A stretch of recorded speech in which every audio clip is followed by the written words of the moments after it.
ਵਾਹਿਗੁਰੂ ਜੀ ਕਾ ਖਾਲਸਾ ਵਾਹਿਗੁਰੂ ਜੀ ਕੀ ਫਤਿਹ। ਗੁਰਪਿਆਰੇ ਤੁਸੀਂ ਸਭ ਬਾਖੂਬੀ ਜਾਣਦੇ ਹੋ ਕਿ ਆਰਡੀਨੈਂਸਸ ਨੂੰ ਲੈ ਕੇ ਪੂਰੇ ਪੰਜਾਬ ਵਿੱਚ ਆਵਾਮ ਨੌਜਵਾਨੀ ਕਿਸਾਨੀ ਸੜਕਾਂ ਉੱਤੇ ਉਤਰੀ ਹੋਈ ਹੈ ਤੇ ਸਿਆਸੀ ਧਿਰਾਂ ਨੂੰ ਵੀ ਹੱਥਾਂ ਪੈਰਾਂ ਦੀ ਪਈ ਹੈ। ਜਿੱਥੇ ਕਿਸਾਨ ਜਥੇਬੰਦੀਆਂ ਦੇ ਨਾਲ ਕੈਪਟਨ ਅਮਰਿੰਦਰ ਸਿੰਘ ਨੇ ਆਮਣੇ ਸਾਹਮਣੇ ਬਹਿ ਕੇ ਗੱਲਬਾਤ ਕੀਤੀ। ਉਹਨਾਂ ਨੂੰ ਇਹ ਆਸ਼ਵਾਸਨ ਦਿੱਤਾ ਕਿ ਹਰ ਤਕਲੀਫ ਦੇ ਵਿੱਚ ਕਾਂਗਰਸ ਉਹਨਾਂ ਦੇ ਨਾਲ ਖੜੀ ਹੈ। ਉੱਥੇ ਹੀ ਦੂਸਰੇ ਪਾਸੇ ਮੋਗਾ ਪਹੁੰਚੇ ਸੁਖਬੀਰ ਸਿੰਘ ਬਾਦਲ ਅਤੇ ਬਠਿੰਡਾ ਵਿੱਚ ਬੀਬੀ ਹਰਸਿਮਰਤ ਕੌਰ ਬਾਦਲ ਨੇ ਰੱਜ ਕੇ ਨਿਸ਼ਾਨੇ ਤੇ ਲਿਆ ਕੈਪਟਨ ਸਰਕਾਰ ਨੂੰ ਤੇ ਸਾਫ਼ ਕਿਹਾ ਕਿ ਕੈਪਟਨ ਸਰਕਾਰ ਜੋ ਕਰ ਰਹੀ ਹੈ ਸਿਰਫ ਤੇ ਸਿਰਫ ਇਹ ਇੱਕ ਦਿਖਾਵਾ ਹੈ, ਢੋਂਗ ਹੈ, ਨਾਟਕ ਹੈ। ਆਖਿਰ ਇਹ ਦਿਖਾਵਾ, ਢੋਂਗ ਅਤੇ ਨਾਟਕ ਕਿਉਂ ਕੀਤਾ ਜਾ ਰਿਹਾ ਹੈ? ਅਕਾਲੀ ਦਲ ਨੂੰ ਆਖਿਰ ਕਿਉਂ ਹੁਣ ਪੰਜਾਬ ਦੀ ਇੰਨੀ ਚਿੰਤਾ ਹੋਣ ਲੱਗ ਪਈ ਹੈ, ਜਿਨ੍ਹਾਂ ਨੇ ਕਈ ਦਹਾਕੇ ਪੰਜਾਬ ਦੀ ਸੱਤਾ ਦਾ ਸੁੱਖ ਭੋਗਿਆ ਪਰ ਫਿਰ ਵੀ ਪੰਜਾਬ ਦੀ ਆਵਾਮ ਨੂੰ ਰੋਲ ਕੇ ਰੱਖਿਆ। ਆਓ ਪਹਿਲਾਂ ਬਾਦਲਾਂ ਦੀਆਂ ਗੱਲਾਂ ਸੁਣਦੇ ਹਾਂ। ਮੈਨੂੰ ਉਹਨਾਂ ਨੇ ਕਿਹਾ ਸਾਹਿਬ ਬਾਦਲ ਨੇ ਪੰਜਾਬ ਤਰੱਕੀ ਤਾਂ ਕਰ ਸਕਦਾ ਜੇ ਪੰਜਾਬ ਵਿੱਚ ਅਮਨ ਸ਼ਾਂਤੀ ਹੈ, ਜੇ ਪੰਜਾਬ ਵਿੱਚ ਭਾਈਚਾਰਕ ਸਾਂਝ ਰਹੇ। ਸਾਹਿਬ ਪ੍ਰਕਾਸ਼ ਸਿੰਘ ਜੀ ਬਾਦਲ ਨੇ ਸਾਰੇ ਧਰਮਾਂ ਦੇ ਸਤਿਕਾਰ ਕੀਤਾ, ਕਿਉਂਕਿ ਆਪ ਆਪਾਂ ਨੂੰ ਸਿੱਖਿਆ ਆਪਣੇ ਗੁਰੂ ਸਾਹਿਬਾਨ ਨੇ ਦਿੱਤੀ ਹੈ, ਸਾਰੇ ਧਰਮਾਂ ਦਾ ਸਤਿਕਾਰ ਕਰੋ। ਤੁਸੀਂ ਦੇਖਿਆ ਹੋਣਾ ਸਾਹਿਬ ਪ੍ਰਕਾਸ਼ ਸਿੰਘ ਜੀ ਬਾਦਲ ਦੇ ਸਰਕਾਰ ਦੌਰਾਨ ਸਾਰੇ ਧਰਮਾਂ ਦੇ ਪਵਿੱਤਰ ਸਥਾਨ ਨੂੰ ਕਰੋੜਾਂ ਰੁਪਏ ਲਾ ਕੇ ਆਪ ਸਜਾਉਂਦੇ ਸੀ। ਜੇ ਆਪਾਂ ਸਾਰੇ ਖੁਸ਼ ਹਾਂ ਤਾਂ ਪੰਜਾਬ ਖੁਸ਼ ਹੋਊਗਾ ਤੇ ਦੇਸ਼ ਤਰੱਕੀ ਹੋਊਗਾ ਤੇ ਪੰਜਾਬ। ਇਸ ਕਰਕੇ मैं आई बेनती कर रहा है, लड़ाई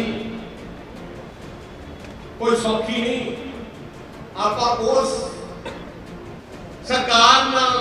लड़ाई लड़ रहे हैं जी, बहुत जिद बड़ी बैठी है, पर उन्होंने पंजाब की इतिहास नहीं पता, पंजाबियों का इतिहास नहीं पता। एक बार पंजाबी कह हो जाए कोई रोक नहीं सकता। इस करके मैं ज्यादा समय नहीं लेना चाहता, मैं एक तरीक पर दसना चाहता। देखो एक तरीक को जी तूफान खड़ा कर दोगे ना, नाले कैपिटल हिलूगा ते नाले सेंटर हिलूगा। एक तरीक को जिहड़ा अपना विरसा वो विरसे दे याद करते हुए तिने तक साहब तो एक किसान मार्च शुरू होगी। एक श्री तलवंडी साहब तक, श्री दमदमा साहब तलवंडी साहब तो मार्च जी अगवाई मुंदर साहब ते हरसिमरत कौर बादल करके, दूजी श्री आनंदपुर साहब तो जिथे चंदू महाराज साहब ते डॉक्टर चीमा करके, पीजी श्री काल तक साहब तो जेडी सवेरे असीं मत्था टेक के परमात्मा का आशीर्वाद लैके असीं जीटी रोड ते मार्च करांगे। सारे मार्च चंडीगढ़ गवर्नर हाउस जेड़ा दिल्ली दा नुमाइंदा है। बेनती की है, बेनती है छोटा जिला इलाका मोगा दोनों जोड़िया जा रहे हैं, जेड़ा पांच तक श्री दमदमा साहब तो आ रहा है। हर हल्के में एक जगह दी जाऊगी, जिवें मैं गल कर रहा सी बागा ब्रांड का निहाल सिंह वाले हल्के में बरनाले को जगह दी जो बरनाला बुढ़ा नेड़े पैंदे है, मोगा ते धर्मकोट बुढ़ा उत्ते पटियाले तो अगे जी राजपुरे बेनती है जी सीधी गल, हर हल्के को घट तो घट 300 गड्डी चाहिए। 300 में साढ़े 200 मैं तो 1000 कहना कि पर मैं देखना टेस्ट कर रही थी यार दसा की है ये जंग लड़नी है स्वाद वाली। सुखबीर सिंह बादल जिंदाबाद, स्वाद ना लड़िए। मैं तो एक बेनती कर, जेड़ा वर्कर अपनी गड्डी लेके पिंड रह जूगा, अपने बच्चों को ड्यूटी ला दे, फोटो खिंच के सामने भेजे, मतलब काली वर्कर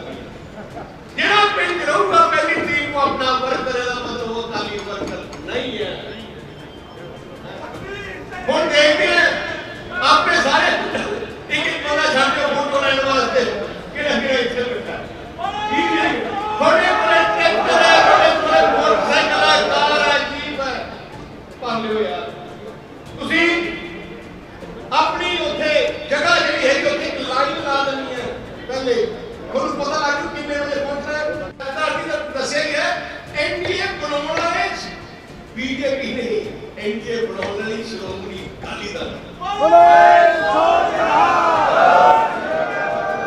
जो एनडीए बनया सी वो तो बीजेपी ਨੂੰ ਕੱਲੇ ਦੋ व्यक्ति ਸੀ पूरे देश ਵਿੱਚ तो ਉਹ ਆਪਣੇ ਲਿਆਏ ਸੀ ਚਲੋ ਹੌਲੀ ਹੌਲੀ ਉਹ ਵੱਧ ਕੇ ਤੇ ਆਪਾਂ ਉੱਠੀ ਰਹੇ ਕੇ ਕਰ ਗਏ ਜੇ ਅਲਾਈਅੰਸ ਬਾਰੇ ਸਿੱਖਣਾ ਕਿਵੇਂ ਚਲਾਉਣੀ ਹੈ ਸਾਹ ਪ੍ਰਕਾਸ਼ ਸਿੰਘ ਜੀ ਬਾਦਲ ਤੋਂ ਵਾਜਪਾਈ ਤੁਸੀਂ ਦੇਖੋ ਪੰਜਾਬ ਬਾਦਲ ਸਾਹਿਬ ਨੇ ਸ਼੍ਰੋਮਣੀ ਅਕਾਲੀ ਦਲ ਬੀਜੇਪੀ ਦੀ ਐਲਾਨ ਚਲਾਈ ਤੁਸੀਂ ਹਰ ਸਟੇਜ ਤੇ ਦੇਖੋ ਬੀਜੇਪੀ ਦਾ ਹੁੰਦਾ ਸੀ ਕਿ ਭਾਵੇਂ ਠਾਪਾ ਕਰਦੇ ਸੀ 20,000 ਬੰਦਾ ਆਪਾਂ ਕਿੱਥੇ ਕਰਦੇ ਸੀ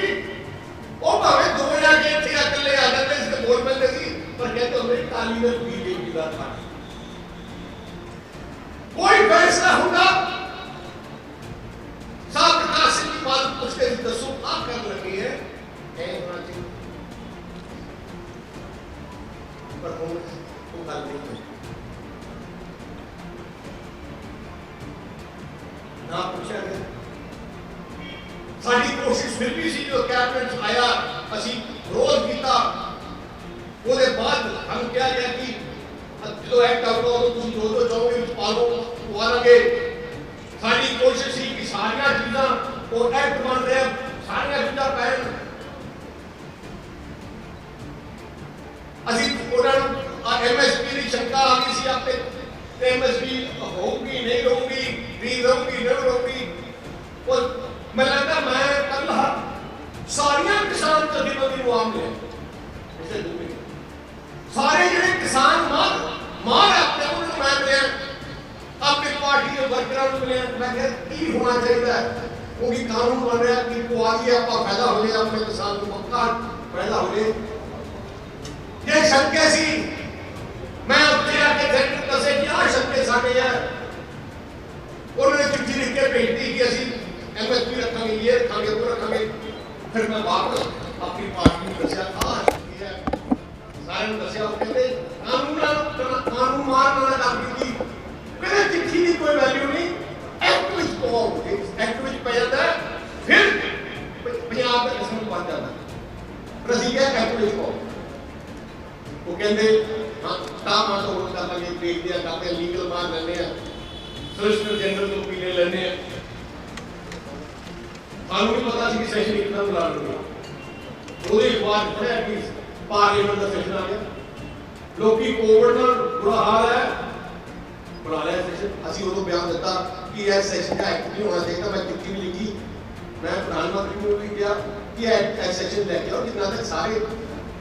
ਜਿਹੜੀਆਂ ਸਾਡੀਆਂ ਸਮੱਸਿਆ ਨਾ ਹੱਲ ਹੋਈਆਂ ਤੇ ਨਾ ਲੈ ਕੇ ਆਓ उन्होंने पता लग गया कि अगले दिन और वो जो एजेंडा जो होता है वो बिल आ गई फिर असं क्या उत्थे प्रधानमंत्री ने आप किया एग्रीकल्चर मिनिस्टर में गल किया नड्डा साहब ने मैं आप किया कि तुसी इहनूं पार्लीमेंट की कमेटी में भेज दो हुंदा की है जे भी कोई बिल हजारों बिल पहले भी हुए हैं जे कोई विवाद हो जाए किसी बिल कोई लोग खुश ना हो फिर पार्लीमेंट के हाउस में असं पार्लीमेंट कमेटी ਨੂੰ ਭੇਜ ਦਿੰਦੇ ਆ ਜਿੱਥੇ ਸਾਰੇ ਪਾਰਟੀਆਂ ਦੇ ਐਮਪੀ ਹੁੰਦੇ ਆ ਉਹ ਕਮੇਟੀ ਫਿਰ ਸਾਰਿਆਂ ਨੂੰ ਬਣਾਉਂਦੀ ਹੈ ਲੋਕਾਂ ਨੂੰ ਬਣਾਉਂਦੀ ਹੈ ਜਿਨ੍ਹਾਂ ਦੇ ਅਸਰ ਉਹਨਾਂ ਬਿੱਲ ਉਹਨਾਂ ਨੂੰ ਬਣਾਉਂਦੀ ਹੈ ਉਹਨਾਂ ਦੇ ਸੁਝਾਅ ਲੈਂਦੀ ਹੈ ਉਹਦੇ ਵਿੱਚ ਜੇ ਕਮੀਆਂ ਫਿਰ ਦੂਰ ਕਰਦੀ ਹੈ ਤੇ ਫਿਰ ਵਾਪਸ ਪਾਰਲੀਮੈਂਟ ਆਉਂਦਾ ਹੈ ਅਸੀਂ ਤਾਂ ਕਮੇਟੀ ਨੂੰ ਭੇਜ ਦਿਓ ਨਾ ਕਿਉਂਕਿ 350 ਮੈਂਬਰ ਸੇ ਨਾ ਪਏ ਇਹ ਕਿਸਾਨੀ ਬਾਰੇ ਜੇ ਤੁਹਾਨੂੰ ਪਤਾ ਨਹੀਂ ਇਹਨੂੰ ਧੱਕਾ ਦੇ ਜਾਓਗੇ ਉਹ ਐਸੀ ਇਸਤੀਫਾ ਦਿੱਤਾ ਤੇ ਲਿਖਿਆ ਸੀ ਰੈਸ ਵੀਰ ਤੇਰੀ ਸਾਥ ਤੇ ਦਇਆ ਦੇਾਂਗੇ ਠੋਕੇ ਵੀਰ ਤੇਰੀ ਸਾਥ ਤੇ ਦਇਆ ਦੇਾਂਗੇ ਠੋਕੇ ਜਗਦਾ ਤੋਤਾ ਸਿੰਘ ਜੀ ਨੇ ਬੜੀ ਵਧੀਆ ਗੱਲ ਕਹੀ ਤੇ ਸਹੀ ਗੱਲ ਕਹੀ आज एक ऑर्डिनेंस है इन जन्म देने वाले कांग्रेस कांग्रेस का जो पत्र है जो कैप्टन साहब ने गुरदा साहब की सौ का भी तक्ष का तो हाथ करके कहता सरकार नौकरी पेंशन 2500 कर्जे माफ ਮੋਬਾਈਲ ਟੀਵੀ ਉਹਨੇ ਆ ਚੋਣ ਪੱਤਰ ਆਪਾਂ ਦਿਖਾਇਆ ਕਿ ਇੱਥੇ ਆ ਲਿਖਿਆ ਸਾਡਾ ਸਾਰਾ ਕੁਝ ਅਸੀਂ ਸਾਰਾ ਮੈਂ 100 ਗੱਲ ਨਾਲ ਪਤਾ ਕਰੂੰਗਾ ਕੀ ਲਿਖਿਆ ਉਹਨੇ ਮੈਂ ਜਦੋਂ ਮੁੱਖ ਮੰਤਰੀ ਬਣੂੰਗਾ ਪਹਿਲਾ ਕੰਮ ਕਰੂੰਗਾ ਸਾਰੀਆਂ ਮੰਡੀਆਂ ਪ੍ਰਾਈਵੇਟ ਮੈਨੂੰ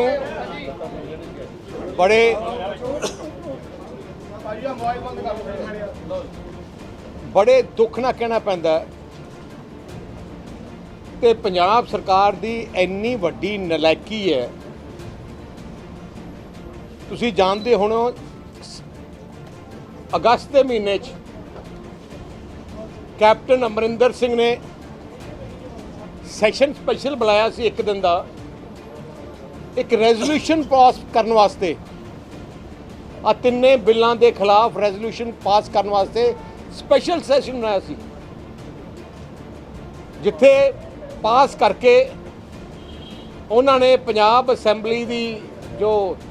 ਫੈਸਲਾ ਹੈ ਸੈਂਟਰ ਦੀ ਸਰਕਾਰ ਨੂੰ ਭੇਜਣਾ ਸੀ। ਤੁਸੀਂ ਹੈਰਾਨ ਰਹਿ ਜਾਓਗੇ ਦਿੱਲੀ ਦਾ ਪਾਰਲੀਮੈਂਟ ਉਦੋਂ ਸੈਸ਼ਨ ਵੀ ਅਨਾਉਂਸ ਨਹੀਂ ਹੋਇਆ ਸੀ ਹਲੇ 20 ਦਿਨ ਉਹਨਾਂ ਦੇ 20 ਦਿਨ ਬਾਅਦ ਸੈਸ਼ਨ ਹੋਇਆ ਉਹ ਪਾਰਲੀਮੈਂਟ ਦਾ ਸੈਸ਼ਨ ਵੀ ਖਤਮ ਹੋ ਗਿਆ। ਅੱਜ ਤੱਕ ਕੈਪਟਨ ਅਮਰਿੰਦਰ ਸਿੰਘ ਦੀ ਸਰਕਾਰ ਨੇ ਪਾਰਲੀਮੈਂਟ ਆਪਣੇ ਅਸੈਂਬਲੀ ਦੀ ਪ੍ਰੋਸੀਡਿੰਗਸ ਸੈਂਟਰ ਨੂੰ ਨਹੀਂ ਭੇਜੀਆਂ ਗਵਰਨਮੈਂਟ ਆਫ ਇੰਡੀਆ ਨੂੰ ਭੇਜੀਆਂ। ਆ ਡਰਾਮੇ ਕਰਦੇ ਫਿਰ ਸੈਸ਼ਨ ਬੁਲਾਉਣ ਦੀ ਕੀ ਲੋੜ ਸੀ ਜੇ ਅਸੀਂ ਭੇਜਣਾ ਹੀ ਹੈ। ਹਲੇ ਵੀ ਚੀਫ ਸੈਕਟਰੀ ਦੇ ਦਫ਼ਤਰ 'ਚ ਪਿਆ। ਸੋ ਜਿਹੜੀ ਆ ਇਕੱਲੇ ਮੈਂ ਕੈਪਟਨ ਸਾਹਿਬ ਨੂੰ ਬੇਨਤੀ ਕਰਾਂ ਹੁਣ ਹੋ ਕੇ ਬਿਆਨ ਦੇਣੇ ਬੰਦ ਕਰੋ। ਜੇ ਜੰਗ ਲੜਨੀ ਹੈ ਤੇ ਤਕੜੇ ਹੋ ਕੇ ਲੜੋ ਐ ਨਹੀਂ ਡਰਾਮੇ। ਆਹ ਤਾਂ ਇਕੱਲੇ ਟੀਵੀ ਨੂੰ ਦੱਸਣ ਵਾਸਤੇ ਮੈਂ ਆਹ ਕਰਨਾ ਚਾਹੁੰਦਾ ਮੈਂ ਆਹ ਕਰਨਾ ਚਾਹੁੰਦਾ ਮੈਨੂੰ ਅਗਵਾਈ ਦਿਓ। ਕੈਪਟਨ ਸਾਹਿਬ ਅਗਵਾਈ ਤਾਂ ਦਈਏ ਜੇ ਤੁਸੀਂ ਸਿੰਸੀਅਰ ਹੋ। ਸਿੰਸੀਅਰ ਹੀ ਨਹੀਂ ਹੈ। ਹੁਣ ਅਸੀਂ ਰਿਕੁਐਸਟ ਕੀਤੀ ਸੀ ਕਿ ਜੇ ਕਾਨੂੰਨ ਦੇ ਨਿਕਲਣਾ ਆਪਾਂ ਸਾਰੇ ਪੰਜਾਬ ਨੂੰ ਇੱਕ ਏਐਮਸੀ ਮੰਡੀ ਏਪੀਐਮਸੀ ਮੰਡੀ ਡਿਕਲੇਅਰ ਕਰ ਦਈਏ। ਕੋਈ ਫੈਸਲਾ ਨਹੀਂ। ਕਹਿੰਦੇ ਕੁਛ ਹੈ ਕਰਦੇ ਕੁਛ ਹੈ। ਜਿਵੇਂ ਤੁਸੀਂ ਜਾਣਦੇ ਹੋ ਕਾਂਗਰਸ ਪਾਰਟੀ ਦੇ ਆਮ ਆਦਮੀ ਪਾਰਟੀ ਦੇ ਐਮਪੀਆਂ ਨੇ ਉੱਥੇ ਅੰਦਰ ਵੋਟ ਵੀ ਨਹੀਂ ਪਾਈ। ਸੋ ਇਸ ਕਰਕੇ ਸ਼੍ਰੋਮਣੀ ਅਕਾਲੀ ਦਲ ਡਟ ਕੇ ਕਿਸਾਨਾਂ ਨਾਲ ਖੜੇ ਪੂਰੀ ਸਾਡਾ ਇਤਿਹਾਸ ਹੈ ਤੇ ਜੋ ਫੈਸਲਾ ਸੀ ਤਾਂ ਮੈਂ ਸਾਰੀ ਜਥੇਬੰਦੀਆਂ ਨੂੰ ਵੀ ਕਿਹਾ ਕਿਸਾਨ ਜਥੇਬੰਦੀ ਨੂੰ ਜਿਵੇਂ ਤੁਸੀਂ ਕਹੋ ਕੋਈ ਫੈਸਲਾ ਕਰੋ ਸਾਡੀ ਜਿੱਥੇ ਵੀ ਲੋੜ ਹੈ ਅਸੀਂ ਪਿੱਛੇ ਲੱਗ ਕੇ ਵੀ ਅਸੀਂ ਕਰਨ ਨੂੰ ਹਾਜ਼ਰ। ਆਪਣਾ ਹੱਲ ਹੋਣਾ ਚਾਹੀਦਾ ਹੈ। ਕਿਸਾਨਾਂ ਦੀ ਜਿਹੜੀ ਮੁਸ਼ਕਿਲ ਦੀ ਘੜੀ ਹੈ ਇਹਦੇ ਤੇ ਆਪਾਂ ਨੂੰ ਸਾਨੂੰ ਕਰਨਾ ਚਾਹੀਦਾ। ਮੈਂ ਉਹ ਮੀਟਿੰਗ ਕਿਸਾਨ ਜਥੇਬੰਦੀਆਂ ਨੇ ਲਿਖੀ ਹੈ ਕਿ ਤੁਸੀਂ ਐਕਟ ਪਾਸ ਜਿਹੜਾ ਰੈਜ਼ੋਲੂਸ਼ਨ ਹੈ ਆਪਾਂ ਕਰੀਏ ਕਿ ਐਕਟ ਰੱਦ ਕਰਦੇ ਹੈ। ਮੈਂ ਕਿਸਾਨ ਜਥੇਬੰਦੀਆਂ ਭਾਈਚਾਰੇ ਨੂੰ ਦੱਸਣਾ ਚਾਹੁੰਦਾ ਕਿ ਕੈਪਟਨ ਕੋਲੇ ਜਾਣਾ ਤੁਸੀਂ ਉਹਨਾਂ ਦੇ ਕੈਪਟਨ ਤੋਂ ਆਹੀ ਪੁੱਛ ਲਓ ਕਿ ਜਿਹੜੀ ਪੁਰਾਣੀ ਰੈਜ਼ੋਲੂਸ਼ਨ ਪਾਸ ਕੀਤਾ ਸੀ ਉਹ ਤਾਂ ਭੇਜਿਆ ਨਹੀਂ ਸੈਂਟਰ ਨੂੰ। ਨਹੀਂ ਜੋ ਪੁਰਾਣਾ ਸੈਸ਼ਨ ਜਿਹੜਾ ਯੂਨੈਨਿਮਸ ਜਿਹੜੀ ਪਾਸ ਕੀਤਾ ਸੀ ਕਿ ਐਕਟ ਨਾ ਲਿਆ ਜਾਏ ਉਹ ਵੀ ਨਹੀਂ ਭੇਜਿਆ ਹਲੇ ਤੱਕ ਤੇ ਹੁਣ ਫਾਇਦਾ ਕੀ ਹੈ।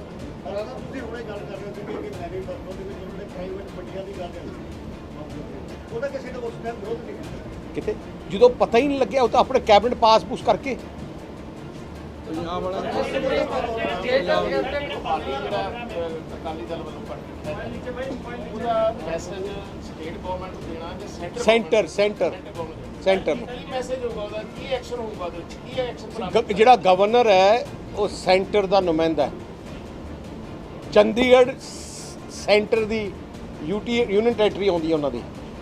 ਅਸੀਂ ਪੰਜਾਬ ਦੀ ਦੱਸਣਾ ਚਾਹੁੰਦੇ ਹਾਂ ਪੰਜਾਬ ਦੀ ਕਿਸਾਨਾਂ ਦੀ ਆਵਾਜ਼ ਪੰਜਾਬ ਦੇ ਕਿਸਾਨ ਕੀ ਚਾਹੁੰਦੇ ਆ ਕਿਵੇਂ ਨਾਰਾਜ਼ ਹੈ ਪੰਜਾਬ ਦੀ ਸਰਕਾਰ ਕਿਸਾਨ।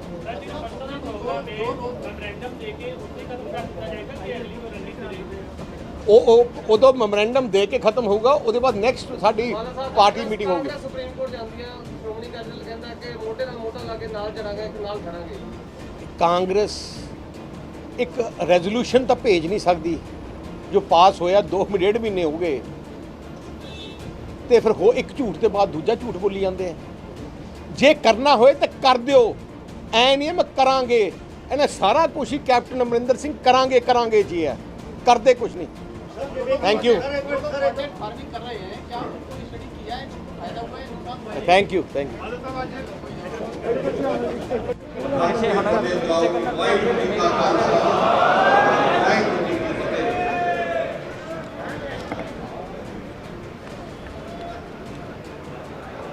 ਆ ਜਿਹੜੇ ਤਿੰਨ ਆਰਡੀਨੈਂਸ ਹੈ ਇਹਦਾ ਅਸਰ ਕੱਲਾ ਕਿਸਾਨੀ ਤੇ ਨਹੀਂ, ਅਸਲ ਹੋਣਾ ਜਿਵੇਂ ਮੈਂ ਪਾਰਲੀਮੈਂਟ ਗਿਆ ਖੇਤ ਮਜ਼ਦੂਰ ਤੇ ਵੀ ਆੜਤੀਏ ਭਾਈਚਾਰੇ ਤੇ ਵੀ ਮੰਡੀਆਂ ਦੇ ਕੰਮ ਕਰਨ ਵਾਲੇ ਤੇ ਵੀ ਮੰਡੀਆਂ ਵਪਾਰੀਆਂ ਤੇ ਵੀ ਇੰਡਸਟਰੀ ਤੇ ਵੀ ਕਿਉਂਕਿ ਤੁਸੀਂ ਆਪ ਦੇਖਿਆ ਹੋਣਾ ਕਿ ਜੇ ਪਿੰਡਾਂ ਦੀ ਫਸਲ ਮਰ ਜਾਂਦੀ ਹੈ, ਜਿਹੜੇ ਨਾਲ ਦੇ ਮੰਡੀਆਂ ਹੁੰਦੀਆਂ ਜਾਂ ਸ਼ਹਿਰ ਹੁੰਦੇ ਆ ਉੱਥੇ ਚਹਿਲ ਪਹਿਲ ਕਰਦੇ ਨੇ, ਕਿਉਂਕਿ ਸਾਰੀ ਜਿੰਨੀਆਂ ਵੀ ਮੰਡੀਆਂ ਭਾਵੇਂ ਮਰੋੜ ਦਾ ਭਾਵੇਂ ਬਾਗਾ ਪੁਰਾਣਾ ਭਾਵੇਂ ਮੋਗਾ ਹੈ ਭਾਵੇਂ ਨਿਹਾਲ ਸਿੰਘ ਵਾਲਾ ਉਹ ਸਾਰਾ ਕੁਝ ਆਪਣੇ ਨਾਲ ਦੇ 50-60 ਪਿੰਡਾਂ ਦੇ ਨਿਰਭਰ ਕਰਦੇ ਆ। ਜੇ ਖੇਤੀ ਚੰਗੀ ਫਸਲ ਆ ਤੇ ਫਿਰ ਦੇਖੋ ਚਹਿਲ ਪਹਿਲ ਕਿਵੇਂ ਹੁੰਦੀ, ਕਿਵੇਂ ਖਰੀਦਦਾਰੀ ਵਧਦੀ ਹੈ। ਇੱਕ ਸਿਸਟਮ ਇੱਕ ਹੈ, ਇਹਨੂੰ ਸਮਝਣ ਦੀ ਲੋੜ ਹੈ। ਅਫਸੋਸ ਇਸ ਗੱਲ ਦਾ ਹੈ ਜਿਹੜੇ ਕਾਨੂੰਨ ਬਣਾਉਂਦੇ ਆ ਉਹ ਲੋਕ ਹੈ ਜਿਨ੍ਹਾਂ ਨੂੰ ਨਾ ਖੇਤੀਬਾੜੀ ਪਤਾ ਨਾ ਸਿਸਟਮ ਬਾਰੇ। ਮੈਂ ਪਾਰਲੀਮੈਂਟ 'ਚ ਗੱਲ ਕਹੀ ਸੀ, ਮੈਂ ਕਿਹਾ ਜੇ ਹਿੰਦੁਸਤਾਨ ਵਿੱਚ ਅੱਜ ਦੀ ਤਰੀਕ 'ਚ ਜੇ ਇੱਕ ਪਾਰਟੀ ਜਿਹੜੀ ਖੇਤੀ ਨੂੰ ਪੂਰਾ ਜਾਣਦੀ ਹੈ, ਖੇਤੀ ਬਾਰੇ ਖੇਤੀ ਦੀ ਕਮੀਆਂ ਬਾਰੇ ਕਿਸਾਨ ਕੀ ਚਾਹੁੰਦੇ ਹੈ, ਗਰੀਬ ਕੀ ਚਾਹੁੰਦੇ ਹੈ, ਆੜਤੀ ਭਾਈਚਾਰਾ ਕੀ ਚਾਹੁੰਦਾ ਹੈ, ਉਹ ਪੂਰੇ ਦੇਸ਼ ਵਿੱਚ ਕਦੀ ਹੈ ਉਹ ਸ਼੍ਰੋਮਣੀ ਅਕਾਲੀ ਦਲ, ਜਿਹਨੂੰ ਕਿਸਾਨਾਂ ਦੀ ਗਰੀਬਾਂ ਦੀ ਜਥੇਬੰਦੀ ਕਿਹਾ ਜਾਂਦਾ ਹੈ। ਮੈਂ ਕਿਹਾ ਸਾਡੀ ਜਿਹੜੀ ਲੀਡਰਸ਼ਿਪ ਹੈ, ਮੈਂ ਕਹਿ ਸਕਦਾ 95% ਜਿਹੜੇ ਸਾਡੇ ਲੀਡਰ ਆ ਆਪ ਖੇਤੀ ਕਰਦੇ ਆ ਤੇ 99% ਜਿਹੜੇ ਸਾਡੇ ਵਰਕਰ ਹੈ ਉਹ ਆਪ ਖੇਤੀ ਕਰਦੇ ਆ। ਕਿਸੇ ਹਿੰਦੁਸਤਾਨ ਦੀ ਪਾਰਟੀ ਦਾ ਆਪਣਾ ਦੇਸ਼ ਨਹੀਂ ਹੈ।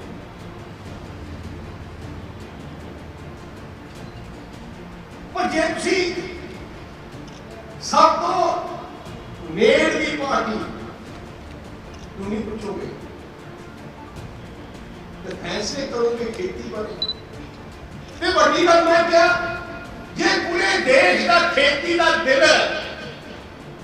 ਦਿਮਾਗ ਹੈ ਦੇਸ਼ ਦਾ, ਪੰਜਾਬ ਹੈ। ਮੈਂ ਕਿਹਾ 2% ਏਰੀਆ ਕੱਲਾ 2-2.5% ਪੂਰੇ ਦੇਸ਼ ਦੇ ਹਿਸਾਬ ਨਾਲ ਏਰੀਆ 1980 ਚ ਆਪਾਂ ਕੋਈ 85% ਸਾਰਾ ਝੋਨਾ ਤੇ ਕਣਕ ਦਿੰਦੇ ਤੇ ਪੂਰੇ ਦੇਸ਼ ਨੂੰ, ਹੁਣ ਆਪਣਾ 50% ਲੈ ਗਈ ਹੈ। ਮੈਂ ਕਿਹਾ ਪੰਜਾਬ ਦੇ ਕਿਸਾਨ ਨੇ ਹਰ ਕੁਝ ਕੁਰਬਾਨ ਕਰ ਦਿੱਤਾ। ਪਿਛਲੇ ਆਜ਼ਾਦੀ ਦੇ ਬਾਅਦ ਕਈ ਸੂਬੇਦਾਰ ਕੋਈ ਇੰਡਸਟਰੀ ਲਾਉਣ ਤੇ ਲੱਗੇ, ਕੋਈ ਟੂਰਿਜ਼ਮ ਨੂੰ ਸੈਰ ਸਪਾਟੇ ਨੂੰ ਪ੍ਰਮੋਟ ਕਰਨ ਤੇ ਲੱਗੇ, ਕੋਈ IT sector south India IT sector ਤੇ ਲੱਗ ਗਿਆ। ਪੰਜਾਬ ਵਿੱਚ ਖੇਤੀ ਨੂੰ ਕੀ ਲੈ ਮੈਂ ਕਹਿੰਦਾ ਮੰਡੀਆਂ ਦੀ ਗੱਲ ਕਰ ਰਹੇ ਹੋ, ਮੰਡੀਆਂ ਬਣਦੀਆਂ। ਮੈਂ ਸਾਰੇ ਐਕਟਿੰਗਾਂ ਤੁਸੀਂ ਪੰਜਾਬ ਜਾ ਕੇ ਦੇਖੋ, ਹਿੰਦੁਸਤਾਨ ਦੀ ਦੁਨੀਆ ਸਭ ਤੋਂ ਵਧੀਆ ਮੰਡੀ ਸਿਸਟਮ ਜੇ ਹੈ ਉਹ ਪੰਜਾਬ ਚ ਹੈ। ਹਰ 6 ਜਾਂ 7 ਪਿੰਡਾਂ ਬਾਰੇ ਮੰਡੀ ਹੈ। 12,000 ਸਾਡੇ ਪਿੰਡ ਹੈ, ਤਕਰੀਬਨ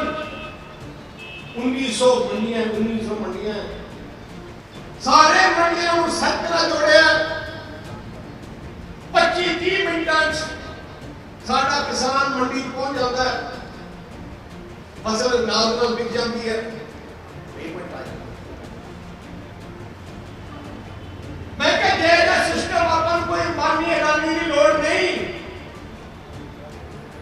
ਸਰਕਾਰਾਂ ਦੀ ਹਿੰਮਤ ਦੀ ਲੋੜ ਹੈ। ਤੇ ਮੈਂ ਉੱਥੇ ਆ ਗਈ ਅੱਜ ਜਿੰਨਾ ਪੰਜਾਬ ਦਾ ਮੰਡੀ ਸਿਸਟਮ ਬਣਿਆ, ਜੇ ਮੰਡੀਆਂ ਬਣਾਈਆਂ 90% ਤੋਂ ਵੱਧ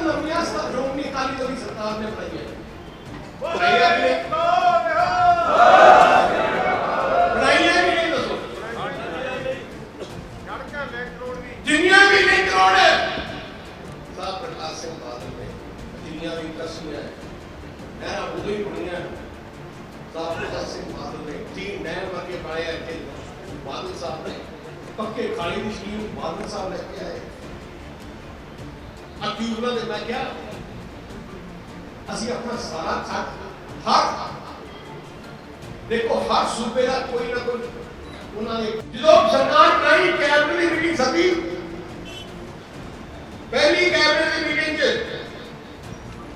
पास करके असेंबली से आके एक्ट बनाता कानून बनाता आज पंजाब कानून बन गया मैं किसान जथेबंदियों को बेनती करना चाहता आप एक और बड़ी सब तो बड़ी मांग रखी है कैप्टन पहले अपना कानून पंजाब में लागू किया है उन्होंने रद्द करे जे सेंटर तो रद्द भी कर दी है फिर भी पंजाब में कानून रहूगा उन कैप्टन के पास चली आ गल नहीं आ है आ 2019 का कांग्रेस का पूरे देश का मैनिफेस्टो जो मैनिफेस्टो जिते राहुल गांधी ने क्या वी विल डिलीवर मींस कि जो मेरी सारी सेंटर सरकार मान लो ਅਸੀਂ ਆ ਕੰਮ ਕਰਾਂਗੇ अब राहुल गांधी का कैप्टन ਨੂੰ ਵੀ ਟੱਪ ਗਿਆ ਉਹਨੇ ਕੀ ਕਿਹਾ कि जे साडी जे मैं प्रधानमंत्री बनना देश का राहुल गांधी कहता कि मैं सारिया सरकारी मंडियां बंद कर दूंगा एपीएमसी एक्ट कैंसिल कर दूंगा तो सारा कुछ प्राइवेट कर दूंगा हाँ दसो कहते कुछ करते पंजाब का पानी कांग्रेस है कैप्टन अपने आप को कहता है वाला पानी का जो इंदिरा गांधी टक लाने वास्ते आई आ देखो इसके हाथ कटे बच्चों को ला बधाई रहना भी आप थे टक लाते जो तुसी सारे जिन्हां को मुस्कुराया जा रहा है श्रोमणी अकाली दल का इतिहास देखो कली आई पार्टी है जिन्होंने शहीदां दी जथेबंदी कही जाती है और कांग्रेस ने क्या शहीदां दी जथेबंदी मैं कैप्टन का कल बयान आया परसों आया कहना जी मैनू दसो मैं सारा की अगवाई करना आया जी नहीं मैं क्या कैप्टन साहब है कितने लंबी लंबी नहीं समझता जिस लिखूंगा लखूंगा ताई अगवाई करूंगा मक्खन एक टीम नाम हो गया जी तो पांच ऊपर लंबे है कितने अगवाई करूंगा होर गल मैं तुम दसा कल 2 घंटे वास्ते मैं मुझे सोके ला के कहता मैं प्रोटेस्ट कर रहे हैं मैं कहा कैप्टन साहब तुसी अगवाई कर लो तुसी ऐ करो सवेरे 7 बजे तक लेके रात के 7 बजे तक बैठो बात जे तुसी सवेरे 7 बजे तक लेके रात के 7 बजे तक बैठोगे ਅਸੀਂ ਸੋਚਾਂਗੇ ਕਿ ਪੰਜਾਬ ਦੇ ਲੋਕ ਕੀ ਤੁਸੀਂ ਅਗਵਾਈ ਕਰਨ ਦੇ ਯੋਗ ਹੋ टोपे नहीं सारा गेसी की ला के करना आप तो करना नहीं करना जे कुर्बानी कर सकती है श्रोमणी अकाली दल किसानों की लड़ाई लड़ी है श्रोमणी अकाली दल मेरे पिता साहब प्रकाश सिंह जी बादल की कोई सोच नहीं है तुसी मेरे को ज्यादा तुसी आप जानते हो तुसी मैनू भी जानते हो क्योंकि मैं अपना सियासी जीवन एक शुरू किया ऐस हल्के में पिंड के दो तुसी मैं 10-12 साल पहले थोड़े विच ही रहे मैं इत्ती रहंदा सी ते जोंदा सी तुसी तो जानते हो साडी सोच है डेवलपमेंट पंजाब की तरक्की ਉਹਦੇ ਖਿਲਾਫ ਪ੍ਰਿਵਿਲੇਜ ਮੋਸ਼ਨ ਲਾ ਕੇ ਉਹਨੂੰ ਪਾਰਲੀਮੈਂਟ 'ਚ ਬੇਦਖਲ ਕੀਤਾ ਜਾ ਸਕਦਾ ਹੈ ਜੇ ਝੂਠ ਬੋਲੇ ਕਹਿੰਦਾ ਮਹੋਦय ਸਪੀਕਰ ਸਾਹਿਬ ਨੂੰ 1 जुलाई 2019 ये बी निकल गया है ना 1 जुलाई 2019 को नीति आयोग द्वारा भारतीय कृषि का कायाकल्प करने के लिए मतलब खेती बाड़ी नो एक नवा तरीके दे नाल करन वास्ते एक उच्च स्तरीय समिति के गठन किया गया एक बड़ी हाई लेवल कमेटी बनाई गई समिति में हरियाणा अरुणाचल प्रदेश गुजरात उत्तर प्रदेश मध्य प्रदेश पंजाब उड़ीसा और महाराष्ट्र के मुख्यमंत्री शामिल थे ਇਹ ਜਿਹੜੀ ਕਮੇਟੀ ਬਣਾਈ ਗਈ ਨਾ ਇਹਨਾਂ ਆਰਡੀਨੈਂਸਾਂ ਦੇ ਉੱਤੇ ਚਰਚਾ ਕਰਨ ਵਾਸਤੇ, ਇਹਦੇ ਵਿੱਚ ਆ 7-8 ਮੁੱਖ ਮੰਤਰੀ ਜਿਹਦੇ ਵਿੱਚ ਕੈਪਟਨ ਸਾਹਿਬ ਸ਼ਾਮਿਲ ਸੀਗੇ, ਜਿਹੜੇ ਕਹਿੰਦੇ ਕੈਪਟਨ ਗਿਆ ਨਹੀਂ ਇਹ 3 ਮੀਟਿੰਗਾਂ ਵਿੱਚੋਂ ਕੈਪਟਨ ਉਸ ਪਹਿਲੀ ਮੀਟਿੰਗ ਵਿੱਚ ਕੈਪਟਨ ਵੀ ਸ਼ਾਮਿਲ ਸੀਗਾ। ਅੱਜ ਤਾਈਂ ਪ੍ਰਿਵਿਲੇਜ ਮੋਸ਼ਨ ਲਾ ਕੇ ਮੰਤਰੀ ਨੂੰ ਬੇਦਖਲ ਕਰਨ ਵਾਸਤੇ ਕਿਉਂ ਪ੍ਰਸਤਾਵ ਨਹੀਂ ਲੈ ਕੇ ਆਏ ਜੇ ਝੂਠ ਬੋਲਿਆ ਉਹਨੇ। ਉਹਦੇ ਬਾਅਦ ਮਨਪ੍ਰੀਤ ਬਾਦਲ ਦੀ ਆ ਮਿੰਟਸ ਆਫ ਦ ਮੀਟਿੰਗ ਨੀਤੀ ਆਯੋਗ 'ਚ ਜਿਹੜਾ ਮਨਪ੍ਰੀਤ ਦਾ ਤਾਂ ਤੁਸੀਂ ਆਪ ਹੀ ਵਾਇਰਲ ਕਰਕੇ ਹੋਇਆ, ਉਹਦਾ ਤੁਸੀਂ ਸੁਣਿਆ ਹੀ ਹੋਣਾ, ਜਿਹੜਾ ਉਹਨੇ ਕਿਹਾ ਕਿ ਹਾਂ ਜੀ ਮੈਂ ਬੰਬੇ ਗਿਆ, ਨੀਤੀ ਆਯੋਗ ਦੀ ਮੀਟਿੰਗ 'ਚ ਗਿਆ, ਉੱਥੇ ਬੋਲ ਕੇ ਕੀ ਆਇਆ ਮੈਨੂੰ ਆਪ ਹੈਰਾਨੀ ਹੋਈ ਜੀ ਐਗਰੀਕਲਚਰ ਯੂਨੀਵਰਸਿਟੀ ਖੁੱਲਣੀ ਚਾਹੀਦੀ ਹੈ, ਮੱਕੇ ਦਾ ਆ ਹੋਣਾ ਬਈ ਜਿਹੜਾ ਸਰਕਾਰੀ ਮੰਡੀਕਰਨ ਦਾ MSP ਉਹਦੇ ਬਾਰੇ ਤੂੰ ਕੀ ਬੋਲਿਆ, ਉਹਦੇ ਬਾਰੇ ਇਹਦੇ ਵਿੱਚ ਕੁਝ ਨਹੀਂ। ਉਹਦੇ ਬਾਅਦ ਇਹਨਾਂ ਦੇ ਅਫਸਰ ਵੀ ਗਏ ਲੇਕਿਨ ਕੋਈ ਵਿਰੋਧ ਨਹੀਂ ਕੀਤਾ ਕਿਤੇ ਵੀ। ਅੱਜ ਜਿਹੜਾ ਵਿਰੋਧ ਕਰ ਰਹੇ ਨੇ ਇਹ ਵਿਰੋਧ ਕਰਦੇ ਕਿਵੇਂ, ਕਿਉਂਕਿ ਆਪ ਲਾਗੂ ਕਰੀ ਬੈਠੇ ਸੀਗੇ। ਸੋ ਇਹਨਾਂ ਦਾ ਦੋਗਲਾ ਚਿਹਰਾ ਸਿਰਫ ਇਹਨਾਂ ਚੀਜ਼ਾਂ ਤੋਂ ਨਹੀਂ ਕਿ ਇਹਨਾਂ ਨੂੰ ਸਾਲ ਭਰ ਤੋਂ ਪਤਾ ਸੀ ਇਹਦੇ ਬਾਰੇ, ਲੇਕਿਨ 1 ਸਾਲ ਤੋਂ ਨਾ ਪੰਜਾਬ ਦੀ ਜਨਤਾ ਸਾਹਮਣੇ ਭਾਵ ਕੱਢੀ, ਨਾ ਦਿੱਲੀ ਵਿੱਚ ਵਿਰੋਧ ਕੀਤਾ, ਤੇ ਅੱਜ ਜਿਹੜਾ ਡਰਾਮਾ ਕਰਕੇ ਕਹਿ ਰਹੇ ਨੇ ਕਿ ਮੈਂ ਕਿਉਂ ਅਸਤੀਫਾ ਦਿੱਤਾ, ਅੱਜ ਮੈਂ ਤੁਹਾਡੇ ਸਾਹਮਣੇ ਉਹ ਵੀ ਸਾਰਾ ਕੁਝ ਰੱਖਣਾ ਚਾਹਾਂਗੀ।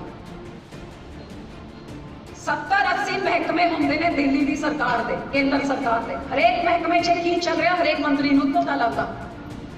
ਮੇਰੇ ਕੋਲ 2020 ਦੇ ਮਈ ਦੇ 24 ਤਰੀਕ ਨੂੰ ਪਹਿਲੀ ਵਾਰੀ ਜਦ ਖੇਤੀਬਾੜੀ ਮੰਤਰੀ ਦੀ ਫਾਈਲ ਆਈ ਕਿ ਅਸੀਂ ਇਸ ਤਰ੍ਹਾਂ ਸਾਰਾ ਕੁਝ ਕਰ ਰਹੇ ਨੇ, ਤੁਸੀਂ ਦੱਸੋ ਫੂਡ ਪ੍ਰੋਸੈਸਿੰਗ ਇੰਡਸਟਰੀ ਦੇ ਕੀ ਨਜ਼ਰੀਏ ਤੋਂ ਕਿਵੇਂ ਹੈ। ਹਾਲਾਂਕਿ ਮੈਂ ਫੂਡ ਪ੍ਰੋਸੈਸਿੰਗ ਇੰਡਸਟਰੀ ਮਿਨਿਸਟਰ ਹੋਣ ਦੇ ਨਾਤੇ ਇਹ ਇੰਡਸਟਰੀ ਵਾਸਤੇ ਬਹੁਤ ਵਧੀਆ, ਲੇਕਿਨ ਕੋਈ ਵੀ ਅੱਜ ਮੇਰੀ ਨੋਟੀਫਿਕੇਸ਼ਨ ਫਾਈਲ ਤੇ ਜਿਹੜਾ ਲਿਖਿਆ ਹੋਇਆ ਕਢਵਾ ਕੇ ਦੇਖ ਲੈ, ਜਿੱਥੇ ਮੈਂ ਦਰਜ ਕੀਤਾ ਹੈ ਕਿ ਇੰਡਸਟਰੀ ਵਾਸਤੇ ਤਾਂ ਇਹ ਚੰਗਾ ਹੈਗਾ, ਲੇਕਿਨ ਪੰਜਾਬ ਦੀ ਕਿਸਾਨੀ ਵਾਸਤੇ, ਪੰਜਾਬ ਸੂਬੇ ਵਾਸਤੇ ਇਹ ਬਹੁਤ ਮਾੜਾ ਹੋਊਗਾ, ਤੇ ਇਹ ਆਪਣੇ ਕਿਸਾਨਾਂ ਤੇ ਸੂਬੇ ਦੀ ਸਰਕਾਰਾਂ ਦੀ ਸਹਿਮਤੀ ਦੇ ਬਿਨਾਂ ਇਹੋ ਜਿਹਾ ਕੋਈ ਕਾਨੂੰਨ ਨਹੀਂ ਆਉਣਾ ਚਾਹੀਦਾ। ਮੈਨੂੰ ਨਹੀਂ ਪਤਾ ਸੀ ਕਿ ਇਸ ਸਰਕਾਰ ਦਾ ਪਹਿਲੇ ਸਹਿਮਤੀ ਦੇ ਬੈਠੀ। 24 ਮਈ 2020 ਤੋਂ ਜਦ ਵਿਵਾਦ ਸ਼ੁਰੂ ਹੋਇਆ ਤੇ ਮੇਰੇ ਕੋਲ ਇਹ ਗੱਲ ਸਾਹਮਣੇ ਆਈ, ਉਹਦੇ ਬਾਅਦ ਲਗਾਤਾਰ ਸਾਡੇ ਘਰ ਦੇ ਬਾਹਰ ਧਰਨੇ ਸ਼ੁਰੂ ਹੋਏ। ਇਹਨਾਂ ਧਰਨਿਆਂ 'ਚ ਜਿਹੜਾ ਵੀ ਧਰਨਾ ਹੁੰਦਾ ਸੀ ਕਿਸਾਨ ਯੂਨੀਅਨ ਨੂੰ ਹੱਥ ਬਣ ਕੇ ਅੰਦਰ ਲਾ ਕੇ ਦੱਸੋ ਅਸੀਂ ਤੁਹਾਡੀ ਕੀ ਕਰ ਸਕਦੇ ਹਾਂ, ਇਹਦੇ ਵਿੱਚ ਆਰਡੀਨੈਂਸ 'ਚ ਕਿਹੜੀ ਲਾਈਨ ਕਟਵਾਈਏ ਕਿਹੜੀ ਖਵਾਈਏ। ਪੂਰਾ 2-2.5 ਹਫ਼ਤੇ 2-2.5 ਮਹੀਨੇ ਲਗਾਤਾਰ ਕੇਂਦਰ 'ਚ ਪ੍ਰਧਾਨ ਮੰਤਰੀ ਨਾਲ, ਖੇਤੀਬਾੜੀ ਮੰਤਰੀ ਨਾਲ ਮੀਟਿੰਗਾਂ ਕਰਾਓ, ਉਹਨਾਂ ਦੀ ਵੀਡੀਓ ਕਾਨਫਰੰਸਿੰਗ ਕਰਾਓ, ਉਹਨਾਂ ਤੋਂ ਬਿਆਨ ਦਿਲਵਾਓ, ਉਹਨਾਂ ਤੋਂ ਚਿੱਠੀ ਤਾਈਂ ਦਿਲਵਾ ਦਿਓ। ਇਹ 2.5 ਮਹੀਨੇ ਜਿਹੜਾ ਕੰਮ ਕੈਪਟਨ ਸਾਹਿਬ ਨੂੰ ਕਰਨਾ ਸੀਗਾ ਜਿਸ ਦਿਨ ਆਰਡੀਨੈਂਸ ਪਾਸ ਹੋਇਆ, ਉਹ ਕੰਮ ਮੈਂ ਕਰਦੀ ਰਹੀ, ਲੇਕਿਨ ਅਖੀਰ ਤੇ ਜਦ ਚਿੱਠੀ ਵੀ ਲੈ ਲਿੱਤੀ ਇਹ ਕਲੀਅਰ ਹੋ ਗਿਆ ਕਿ ਸਾਡੇ ਲੋਕਾਂ ਨੂੰ ਕੇਂਦਰ ਦੀ ਚਿੱਠੀਆਂ ਦੇ ਉੱਤੇ ਕੋਈ ਭਰੋਸਾ ਨਹੀਂ ਰਿਹਾ। ਫਿਰ ਲੜਾਈ ਹੋਰ ਅੱਗੇ ਲਿਜਾਣ ਦੀ ਲੋੜ ਸੀ। ਲੇਕਿਨ ਅੱਜ ਮੈਂ ਇਹਨਾਂ ਤੋਂ ਪੁੱਛਣਾ ਚਾਹੁੰਦੀ ਹਾਂ ਕੈਪਟਨ ਸਾਹਿਬ ਤੋਂ ਕਿ ਜਦ ਇਹ 24 ਤਰੀਕ ਨੂੰ ਮੈਂ ਮੁੱਦਾ ਚੱਕਿਆ, ਮੇਰੇ ਬਾਅਦ ਤਾਂ ਜਿੰਨੀ ਕੈਬਨਿਟ ਦੀ ਮੀਟਿੰਗਸ ਹੁੰਦੀਆਂ ਸੀਗੀਆਂ ਲਗਾਤਾਰ ਪ੍ਰਧਾਨ ਮੰਤਰੀ ਤੋਂ ਲੈ ਕੇ ਸਾਰੀ ਕੈਬਨਿਟ 'ਚ ਖੜ ਕੇ ਮੈਂ ਵਿਰੋਧ ਕੀਤਾ। 5 ਜੂਨ ਨੂੰ ਬਿਨਾਂ ਸਾਨੂੰ ਦੱਸੇ ਮੌਕੇ ਤੇ ਜਦ ਟੇਬਲ ਹੋ ਗਿਆ ਪਾਸਿੰਗ ਵਾਸਤੇ, ਮੈਂ ਉਸ ਸਮੇਂ ਵੀ ਆਪਣਾ ਰੋਸ ਪੂਰਾ ਦਰਜ ਕੀਤਾ। ਤੇ ਅੱਜ ਜਿਹੜੇ ਮੈਨੂੰ ਭਾਜਪਾ ਵਾਲੇ ਕਹਿੰਦੇ ਨੇ ਕਿ ਉਸ ਮੀਟਿੰਗ ਦਾ ਹਿੱਸਾ ਸੀ, ਮੈਂ ਉਹਨਾਂ ਨੂੰ ਆਹੀ ਨਹੀਂ ਪੁੱਛਣਾ ਚਾਹੁੰਦੀ ਹਾਂ ਕਿ 25 ਮੰਤਰੀ ਹੈਗੇ, 25 ਮੰਤਰੀ ਵਿੱਚੋਂ ਇੱਕ ਸ਼੍ਰੋਮਣੀ ਅਕਾਲੀ ਦਲ ਦਾ ਮੰਤਰੀ ਹੈ। ਜੇ ਹਿੰਮਤ ਹੈ ਤੇ 25 ਮੰਤਰੀਆਂ ਤੋਂ ਪੁੱਛ ਕੇ ਦੱਸੋ, ਕੌਣ ਮੂੰਹ ਖੋਲ ਕੇ ਦੱਸ ਸਕਦਾ ਹੈ ਕਿ ਹਰਸਿਮਰਤ ਬਾਦਲ ਉਸ ਮੀਟਿੰਗ 'ਚ ਕੀ ਬੋਲੀ। ਹਾਂ ਪਾਸ ਤਾਂ ਹੋਣਾ ਹੀ ਸੀਗਾ, ਕਿਉਂਕਿ 25 ਦੇ ਸਾਹਮਣੇ ਇੱਕ ਦੀ ਆਵਾਜ਼ ਕਿੰਨੀ ਚੱਲ ਸਕਦੀ ਹੈ, ਇਹ ਸਰਕਾਰ ਦੀ ਤਾਕਤ ਤੁਸੀਂ ਸਾਰੇ ਜਾਣਦੇ ਹੋ, ਮੈਨੂੰ ਦੱਸਣ ਦੀ ਲੋੜ ਨਹੀਂ। ਤੇ ਇੱਥੇ ਭਾਜਣ ਪੈ ਜਾਂਦੀਆਂ ਨੇ, ਆਪਣਿਆਂ ਨੂੰ ਤਾਂ ਪੈਂਦੀਆਂ ਨੇ, ਸਾਡੇ ਵਿਰੋਧੀਆਂ ਨੂੰ ਵੀ ਮੈਂ ਦੱਸਾਂਗੀ ਕੀ ਪੈਂਦੀ ਹੈ। ਸੋ ਮੈਨੂੰ ਇਸ ਚੀਜ਼ ਦਾ ਅਹਿਸਾਸ ਸਭ ਤੋਂ ਵੱਧ ਮੈਨੂੰ ਹੈ ਕਿ ਕਿੰਨੀ ਵੱਡੀ ਤਾਕਤਾਂ ਦਾ ਆਪਾਂ ਸਾਹਮਣਾ ਕਰਨਾ ਹੈ, ਕਿੰਨਾ ਵੱਡਾ ਇਹ ਸੰਘਰਸ਼ ਹੋਊਗਾ ਤੇ ਕਿੰਨੀ ਜ਼ਬਰਦਸਤ ਲੜਾਈ ਸ਼੍ਰੋਮਣੀ ਅਕਾਲੀ ਦਲ ਨੂੰ ਲੋਕਾਂ ਦੇ ਸਹਿਯੋਗ ਦੇ ਨਾਲ ਲੜਨੀ, ਜਿਹਦੇ ਕਰਕੇ ਮੈਂ ਬਾਰ-ਬਾਰ ਬੇਨਤੀ ਕਰਦੀ ਹਾਂ ਕਿ ਪੰਜੋਂ ਉਂਗਲੀਆਂ ਬਰਾਬਰ ਨਹੀਂ ਹੁੰਦੀਆਂ, ਲੇਕਿਨ ਜਦ ਇਹ ਇਕੱਠੀਆਂ ਹੋ ਜਾਂਦੀਆਂ ਨੇ ਫਿਰ ਇਹੋ ਜਿਹੀ ਤਾਕਤ ਹੁੰਦੀ ਹੈ ਕਿ ਵੱਡੇ-ਵੱਡਿਆਂ ਨੂੰ ਝੁਕਾ ਦਿੰਦੀਆਂ ਨੇ। ਅੱਜ ਵਿਰੋਧੀਆਂ ਨੇ, ਦਿੱਲੀ ਦੀ ਤਾਕਤਾਂ ਨੇ ਸਾਨੂੰ ਇਸ ਤਰ੍ਹਾਂ ਵੰਡ ਕੇ ਕਮਜ਼ੋਰ ਕਰਨ ਦੇ ਇਹਨਾਂ ਨੂੰ ਚੰਗੀ ਤਰ੍ਹਾਂ ਪਤਾ ਹੈ। ਜੇ ਮੈਨੂੰ ਕਹਿੰਦੇ ਕੋਈ ਗੱਲ ਨਹੀਂ ਹਫ਼ਤੇ ਭਰ 'ਚ ਸਾਰਾ ਥੰਮ ਜੂਗਾ, ਇਹ ਤਾਂ ਵਿਚੋਲੇ ਚੱਕ ਰਹੇ ਨੇ, ਇਹ ਤਾਂ ਵਿਰੋਧੀ ਪਾਰਟੀਆਂ ਚੱਕ ਰਹੀਆਂ ਨੇ, ਉਹਨਾਂ ਨੇ ਹਰੇਕ ਤਰ੍ਹਾਂ ਦਾ ਹੱਥਕੰਡਾ ਬਣਾਉਣਾ, ਕਿਉਂਕਿ ਵੱਡੀ ਉਹਨਾਂ ਦੇ ਹੱਥ 'ਚ ਮੀਡੀਆ ਹੁੰਦਾ ਹੈ, ਬਲ ਹੁੰਦਾ ਹੈ, ਪੈਸੇ ਹੁੰਦੇ, ਸਰਕਾਰਾਂ ਹੁੰਦੀਆਂ ਨੇ, ਬਹੁਤ ਕੁਝ ਕਰ ਸਕਦੇ ਨੇ, ਸਾਰੀ ਏਜੰਸੀਆਂ ਹੁੰਦੀਆਂ ਨੇ, ਤੇ ਇਹਨਾਂ ਏਜੰਸੀਆਂ ਦੇ ਡਰ ਦੇ ਨਾਲ ਇਹ ਸੂਬੇ ਦੀ ਕਾਂਗਰਸ ਸਰਕਾਰ ਲੋਕਾਂ ਦੇ ਭਵਿੱਖ ਦੇ ਨਾਲ ਕਿਹੋ ਜਿਹਾ ਕਾਲਾ ਖੇਡ ਖੇਡਦੀ ਰਹੀ ਹੈ। ਸ਼ਾਇਦ ਮੈਨੂੰ ਸਰਕਾਰ ਦੇ ਵਿੱਚ ਰਹਿ ਕੇ ਇਹਦਾ ਅਹਿਸਾਸ ਨਹੀਂ ਹੋਇਆ ਸੀ ਜਿੰਨਾ ਹੁਣ ਬਾਹਰ ਰਹਿ ਕੇ ਮੈਨੂੰ ਕੇਂਦਰ ਦੀ ਸਰਕਾਰ ਦਾ ਤਾਂ ਨਜ਼ਰ ਆ ਰਿਹਾ, ਲੇਕਿਨ ਆਪਣੀ ਸਰਕਾਰ ਦਾ ਉਸ ਤੋਂ ਹੋਰ ਵੱਡਾ ਨਜ਼ਰ ਆ ਰਿਹਾ, ਜਿਹਦੇ ਕਰਕੇ ਅੱਜ ਕੁਝ ਤੱਥ ਮੈਂ ਤੁਹਾਡੇ ਸਾਹਮਣੇ ਜ਼ਰੂਰ ਰੱਖਣਾ ਚਾਹਾਂਗੀ ਤਾਂ ਕਿ ਲੋਕਾਂ ਦੇ ਮਨ ਤੇ ਇਹ ਭਰਮ ਭੁਲੇਖਾ ਤੁਹਾਨੂੰ ਕੱਢਣਾ ਪਊਗਾ। ਪਿੰਡ ਪਿੰਡ ਵਿੱਚ ਜਾ ਕੇ ਵੀ ਚਰਚਾ ਕਰਨੀ ਪਊਗੀ, ਲੜਾਈ ਲੜਨੀ ਪਊਗੀ, ਨਹੀਂ ਤਾਂ ਇਹਨਾਂ ਦੋਨਾਂ ਨੇ ਰਲ ਮਿਲ ਕੇ ਲੋਕਾਂ ਦੇ ਵਿੱਚ ਇਹੋ ਜਿਹੇ ਭੁਲੇਖੇ ਪਾ ਦੇਣੇ ਨੇ ਕਿ ਇਹ ਲੜਾਈ ਅੰਜਾਮ ਤਾਂ ਅਸੀਂ ਲੈ ਕੇ ਚੱਲ ਜਿਹਦੇ ਨਾਲ ਤੁਹਾਡਾ ਭਵਿੱਖ ਜੁੜਿਆ ਹੋਇਆ ਹੈ। ਅੱਜ ਇਸ ਸੰਗਤ ਵਿੱਚ ਕਿਹੜਾ ਵਰਕਰ ਜਾਂ ਕਿਹੜਾ ਲੀਡਰ ਬੈਠਾ ਜਿਹੜਾ ਕਿਸਾਨੀ ਦੇ ਨਾਲ ਨਹੀਂ ਜੁੜਿਆ? ਇਹ ਕਿਸਾਨ ਕੌਣ ਹੈ? ਉਹ ਨਹੀਂ ਸਿਰਫ ਪੱਟੀਆਂ 'ਚ ਜਿਹੜੇ ਬੈਠੇ ਨੇ। ਇਹ ਸਾਡੀ ਆਪਣੀ ਲੜਾਈ ਹੈ, ਤੁਹਾਡੀ ਆਪਣੀ ਲੜਾਈ ਹੈ, ਇਹ ਤੁਹਾਡੇ ਬੱਚਿਆਂ ਦਾ ਭਵਿੱਖ ਦੀ ਗੱਲ ਹੈ। ਤੇ ਇਸ ਲੜਾਈ ਵਿੱਚ ਸਭ ਤੋਂ ਵੱਡੀ ਦੇਣ ਹੋਗੀ ਸਾਡੇ ਨੌਜਵਾਨ ਵੀਰਾਂ ਦੀ। ਕੱਲ੍ਹ ਸ਼ਹੀਦ ਭਗਤ ਸਿੰਘ ਜੀ ਦਾ ਉਹਨਾਂ ਦਾ ਜਨਮ ਦਿਨ ਸੀਗਾ। 13 ਸਾਲ ਦੀ ਉਮਰ 'ਚ ਇਹੋ ਜਿਹਾ ਜਜ਼ਬਾ ਦਿਖਾਇਆ ਕਿ ਸਕੂਲ ਸਾਲ ਛੱਡਦਾ ਗਏ ਇੱਕ ਨਿਸ਼ਾਨੇ ਦੇ ਨਾਲ ਦੇਸ਼ ਦੀ ਆਜ਼ਾਦੀ ਵਾਸਤੇ ਕੋਈ ਵੀ ਕੁਰਬਾਨੀ। ਅੱਜ ਨੌਜਵਾਨਾਂ ਤੋਂ ਲੈ ਕੇ ਬੀਬੀ ਬਜ਼ੁਰਗ ਨੂੰ ਲੈ ਕੇ ਜੇ ਤੁਸੀਂ ਇੱਕ ਨਿਸ਼ਾਨੇ ਦੇ ਨਾਲ ਤੁਸੀਂ ਇਸ ਜਜ਼ਬੇ ਦੇ ਨਾਲ ਤੁਸੀਂ ਕਹੋਗੇ ਕਿ ਭਾਵੇਂ ਵਾਢੀ ਹੋਏ, ਭਾਵੇਂ ਬਿਜਾਈ ਹੋਏ, ਭਾਵੇਂ ਸਰਦੀ ਗਰਮੀ ਹੋਏ, ਇਹ ਲੜਾਈ ਜਿੱਤਣੀ ਹੈ ਤਾਂ ਜਿੱਤੀ ਜਾਊਗੀ। ਨਹੀਂ ਤਾਂ 2 ਪੈਸੇ ਵੱਧ ਦੇ ਕੇ ਤੁਹਾਨੂੰ ਭੁਲੇਖੇ 'ਚ ਪਾ ਕੇ 2-3 ਸਾਲ ਟਾਈਮ ਟਪਾ ਕੇ ਉਹ ਸਮਾਂ ਆਊਗਾ ਜਦ ਸਮਾਂ ਨਿਕਲ ਲੱਗ ਗਿਆ ਹੋਊਗਾ ਜੇ ਹੁਣ ਨਾ ਲੜਿਆ। ਇਹ ਜ਼ਰੂਰ, ਕਿਉਂਕਿ ਤੁਹਾਨੂੰ ਸਾਰਿਆਂ ਨੂੰ ਜਾ ਕੇ ਲੋਕਾਂ ਨੂੰ ਸਮਝਾਉਣਾ ਪਊਗਾ। ਮੇਰੇ ਤੋਂ ਪਹਿਲੇ ਸੇਖੋ ਸਾਹਿਬ ਨੇ ਵੀ ਦੱਸਿਆ, ਮਨੂਕਾ ਸਾਹਿਬ ਨੇ ਵੀ ਦੱਸਿਆ, ਤੇ ਮੈਂ ਤਾਂ ਬੇਨਤੀ ਕਰਾਂਗੀ ਲੀਡਰਸ਼ਿਪ ਨੂੰ ਕਿ ਇਹ ਸਾਰੀ ਚੀਜ਼ਾਂ ਲੋਕਾਂ ਨੂੰ ਦੇਣੀ ਬਹੁਤ ਜ਼ਰੂਰੀ ਹੈਗੀ, ਕਿਉਂਕਿ ਇਹ ਕਾਗਜ਼ ਤੁਸੀਂ ਪਿੰਡ ਪਿੰਡ ਜਾ ਕੇ ਤੁਸੀਂ ਦਿਖਾਓ। ਕਾਂਗਰਸ ਪਾਰਟੀ ਦਾ 2017 ਦਾ ਚੋਣ ਮੈਨੀਫੈਸਟੋ, ਜਿਸ ਚੋਣ ਮੈਨੀਫੈਸਟੋ ਨੂੰ ਸਰ ਮਨਪ੍ਰੀਤ ਸਿੰਘ ਬਾਦਲ ਚੇਅਰਮੈਨ ਸੀਗੇ ਬਣਾਇਆ, ਡਾਕਟਰ ਮਨਮੋਹਨ ਸਿੰਘ ਤੋਂ ਰਿਲੀਜ਼ ਕਰਾਇਆ। ਸਰਕਾਰ ਬਣਾਉਣ ਦੇ ਸਮੇਂ ਕੈਪਟਨ ਸਾਹਿਬ ਨੇ ਵੱਡੇ ਵੱਡੇ ਵਾਅਦੇ ਕੀਤੇ ਸੀ, ਲੇਕਿਨ ਜਿਹੜਾ ਇੱਕ ਸਭ ਤੋਂ ਵੱਡਾ ਵਾਅਦਾ ਇਹਦੇ ਵਿੱਚ ਆ ਸੀਗਾ ਕਿ ਜਿਹੜੇ ਇਹਨਾਂ ਆਰਡੀਨੈਂਸਾਂ 'ਚ ਅੱਜ ਇਹਦੇ ਖਿਲਾਫ ਧਰਨੇ 'ਚ ਬੈਠ ਰਹੇ ਨੇ, ਲੇਕਿਨ ਇਹਦੇ ਵਿੱਚ ਸਾਫ਼ ਲਿਖਿਆ ਹੋਇਆ ਹੈ ਕਿ ਅਸੀਂ ਪ੍ਰਾਈਵੇਟ ਮੰਡੀਆਂ ਬਣਾਵਾਂਗੇ, ਅਸੀਂ ਕੰਟਰੈਕਟ ਫਾਰਮਿੰਗ ਕਰਾਂਗੇ, ਅਸੀਂ ਉਹ ਸਾਰੀ ਚੀਜ਼ਾਂ ਜਿਹੜਾ ਅੱਜ ਵਿਰੋਧ ਕਰ ਰਹੇ ਇਹਨਾਂ ਦੇ 2017 ਦੇ ਚੋਣ ਮੈਨੀਫੈਸਟੋ 'ਚ ਲਿਖ ਕੇ ਇਹਨਾਂ ਨੇ ਲੜਾਈ ਲੜੀ ਸੀ ਸਰਕਾਰ ਬਣਾਉਣ ਵਾਸਤੇ। ਇਹਦੇ ਬਾਅਦ ਤੁਹਾਨੂੰ ਸਾਰਿਆਂ ਨੂੰ ਪਤਾ ਹੈ ਕਿ ਚੋਣ ਮੈਨੀਫੈਸਟੋ ਬੜਾ ਮੋਟਾ, ਕਿਸਾਨਾਂ ਦਾ ਕਰਜ਼ਾ ਮਾਫ ਕਰ ਨੌਕਰੀ, ਘਿਓ, ਖੰਡ, ਪੈਨਸ਼ਨ 2500 ਸਾਰੇ ਖੂਹ 'ਚ ਗਈ। ਉਹ ਤਾਂ ਖੂਹ 'ਚ ਗਈ, ਲੇਕਿਨ ਇੱਕ ਚੀਜ਼ ਜਿਹੜੀ ਖੂਹ 'ਚ ਨਹੀਂ ਗਈ, ਮਾਰਚ 'ਚ ਸਰਕਾਰ ਬਣਦੀ ਹੈ ਤੇ ਵਿਧਾਨ ਸਭਾ ਦਾ ਪਹਿਲਾ ਐਕਟ ਜਿਹੜਾ ਵਿਧਾਨ ਸਭਾ 'ਚ 2017 ਵਿੱਚ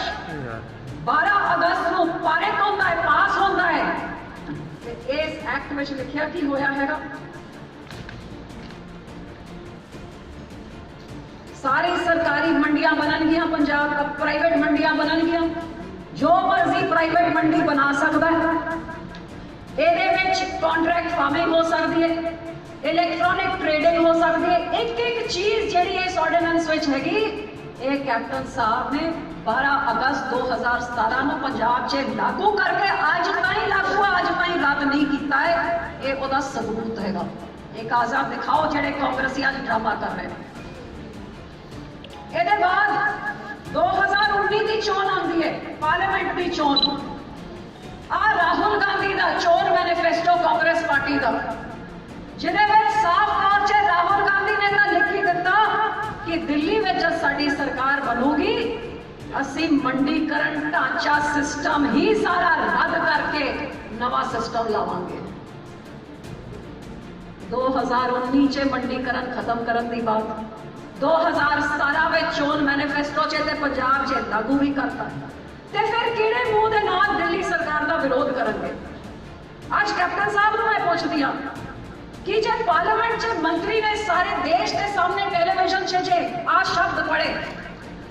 ਤੁਸੀਂ ਸਾਰਿਆਂ ਨੇ ਪਤਾ ਨਹੀਂ ਦੇਖਿਆ ਸੁਣਿਆ, ਲੇਕਿਨ ਅਸੀਂ ਤਾਂ ਉੱਥੇ ਬੈਠੇ ਸੀ, ਮੈਂ ਮਿੰਟਸ ਕੱਢੇ ਨੇ। ਆ ਜਿਹੜੇ ਮੰਤਰੀ ਹੈਗੇ ਖੇਤੀਬਾੜੀ ਦੇ ਮੰਤਰੀ ਦੇ ਨਾਲ ਦੂਜੇ ਕੰਜ਼ਿਊਮਰ ਅਫੇਅਰ ਦੇ ਮੰਤਰੀ ਆ ਸਪੀਕਰ ਸਾਹਿਬ ਨੂੰ ਦੱਸ ਰਹੇ ਨੇ, ਜਦ ਆਪਣਾ ਜਵਾਬ ਦੇ ਰਹੇ ਨੇ, ਸਾਰੇ ਜਿਹੜੇ ਕਾਂਗਰਸੀ ਬੋਲ ਕੇ ਬਾਹਰ ਤੁਰ ਗਏ, ਇਹ ਜਵਾਬ ਦੇਣ ਵਕਤ ਹਿੰਦੀ 'ਚ ਬੋਲਦੇ ਨੇ। ਮੈਂ ਜ਼ਰੂਰ ਪੜ੍ਹ ਕੇ ਦਿਖਾਵਾਂਗੀ ਕਿਉਂਕਿ ਰਿਕਾਰਡਡ ਮਿੰਟਸ ਹੈਗੇ। ਗੁਰਪਿਆਰੋ ਅੰਤ ਤਾਂ ਇੱਕੋ ਹੀ ਗੱਲ ਕਹਿਣਾ ਚਾਹਾਂਗੇ, ਗੱਲ ਚਾਹੇ ਕਾਂਗਰਸ ਪਾਰਟੀ ਦੀ ਹੋਵੇ ਜਾਂ ਬਾਦਲ ਦਲ ਦੀ। ਇਹ ਉਹ ਧਿਰਾਂ ਨੇ ਜਿਹੜਾ ਨੇ ਸਾਲ ਦਰ ਸਾਲ ਦਹਾਕੇ ਪੰਜਾਬ ਦੀ ਸੱਤਾ ਦਾ ਸੁੱਖ ਭੋਗਿਆ, ਪਰ ਪੰਜਾਬ ਨੂੰ ਹਮੇਸ਼ਾ ਇਹਨਾਂ ਵੇਚ ਖਾਦਾ। ਨੌਜਵਾਨੀ ਨਸ਼ੇ 'ਚ ਰੋਲ ਦਿੱਤੀ, ਪੰਜਾਬ ਦੀ ਕਿਸਾਨੀ ਠਾਹੇ ਲਾ ਦਿੱਤੀ, ਬੰਦੀ ਸਿੰਘਾਂ ਬਾਰੇ ਕਦੀ ਨਹੀਂ ਸੋਚਿਆ, ਬੇਅਦਬੀਆਂ ਕਰਵਾ ਕੇ ਆਪਣੀਆਂ ਵੋਟਾਂ ਬਟੋਰਨ ਦੀ ਕੋਸ਼ਿਸ਼ ਕੀਤੀ। ਇੱਕ ਹੱਥ 'ਚ ਬਾਣੀ ਫੜ ਕੇ ਝੂਠੀ ਸਹੁੰ ਖਾ ਗਿਆ ਤੇ ਦੂਸਰਾ ਧੰਨ ਸ਼੍ਰੀ ਗੁਰੂ ਗ੍ਰੰਥ ਸਾਹਿਬ ਜੀ ਦੀਆਂ ਬੇਅਦਬੀਆਂ ਕਰਵਾ ਗਿਆ, ਬੇਅਦਬੀਆਂ ਦੇ ਦੋਸ਼ੀ ਨੂੰ ਮਾਫੀ ਦਵਾ ਗਿਆ। ਹੁਣ ਇਹ ਸੰਗਤ ਨੇ ਆਪ ਤੈਅ ਕਰਨਾ ਹੈ ਕਿ ਤੁਸੀਂ ਆਗਾਮੀ 2022 ਦੀਆਂ ਚੋਣਾਂ ਵਿੱਚ ਕਿਸ ਤੇ ਭਰੋਸਾ ਕਰੋਗੇ, ਕਿ ਮੁੜ ਇਹਨਾਂ ਰਵਾਇਤੀ ਪਾਰਟੀਆਂ ਤੇ ਭਰੋਸਾ ਕਰੋਗੇ ਜਾਂ ਕਿਸੇ ਤੀਜੀ ਚੰਗੀ ਸਾਫ਼ ਸੁਥਰੀ ਧਿਰ ਨੂੰ ਬਹੁਮਤ ਦੇ ਨਾਲ ਜਿਤਾ ਕੇ ਪੰਜਾਬ ਦੀ ਸੱਤਾ ਤੇ ਕਾਬਜ਼ ਕਰਾਓਗੇ ਤਾਂ ਜੋ ਪੰਜਾਬ ਨੂੰ ਬਚਾਇਆ ਜਾ ਸਕੇ, ਪੰਜਾਬ ਦੀ ਨੁਹਾਰ ਬਦਲੀ ਜਾ ਸਕੇ ਅਤੇ ਸੈਂਟਰ ਵੱਲੋਂ ਥੋਪੇ ਜਾਂਦੇ ਕਾਲੇ ਕਾਨੂੰਨਾਂ ਦੀ ਮਨਮਰਜ਼ੀ